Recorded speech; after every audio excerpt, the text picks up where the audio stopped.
California has always had wildfires, but now the fire threat is worse than ever. Why? For the answer, we should look to one of the state's leading citizens, Leonardo DiCaprio. The reason these wildfires have worsened is because of climate change. Case closed? Well, not quite. But Leo isn't wrong. Climate change has made the problem worse. He's just not right in the way he thinks he is. Let's get into it. Long before global warming became climate change, Californians had to deal with fires. The hot, bone-dry summer and fall winds, thick forests, and dense brush that cover good portions of the state made sure of that. As the state's population grew, the citizens, always aware of fire risk, took steps to mitigate that risk, sometimes intentionally, sometimes not. First, there were large-scale logging operations. These helped thin the forest. Then there were controlled burns, fires purposely set to clear areas of brush in fire zones, which were then quickly extinguished.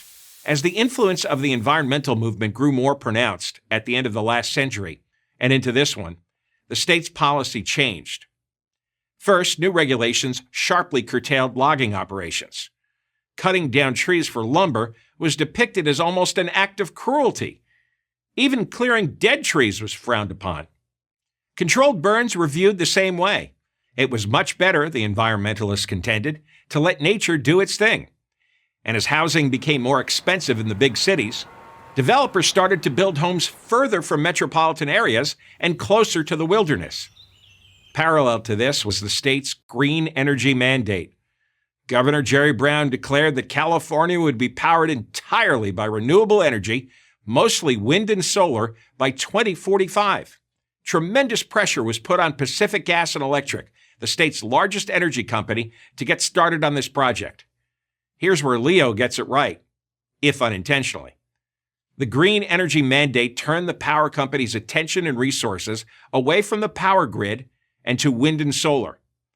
How did this lead to new and deadlier fires? Let's put the pieces of the puzzle together. Wildfires can be started in all sorts of ways.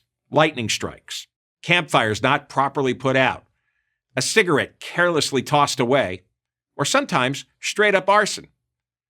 But the worst culprit of all is power lines.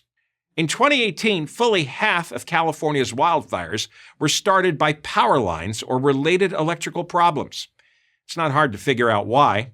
California's power grid is ancient. Most of its towers were built before 1950.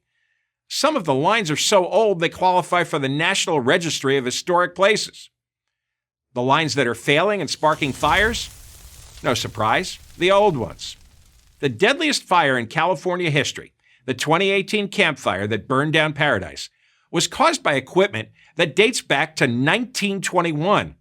100-year-old equipment. It's not that the power company didn't know there was a problem. They knew, but they were focused on more pressing political priorities, like green energy. That's where PG&E, a public utility, which just means it's the politicians who call the shots, put its money and resources. In 2018, PG&E spent $2.4 billion on renewables. By comparison, in 2017, it spent $1.4 billion on existing infrastructure. So let's review. The forests grow ever more dense. Brush builds up because controlled burns are not permitted. Developers build in wilderness areas. And the dominant power company chases its renewable energy mandate at the expense of nuts and bolts line maintenance. Such are the things uncontrollable fires are made of. Where are we now? PG&E is in bankruptcy, sued into oblivion, with no viable plan to fix the grid. Instead of bringing vital infrastructure into the 21st century, California is voluntarily turning itself into a third world country. That's what happens when progressives and environmentalists run things. The Golden State isn't going green, it's going broke, and it's going dark. When that happens, maybe a light bulb will finally turn on in the heads of California voters. I'm John Cobelt for Prager University.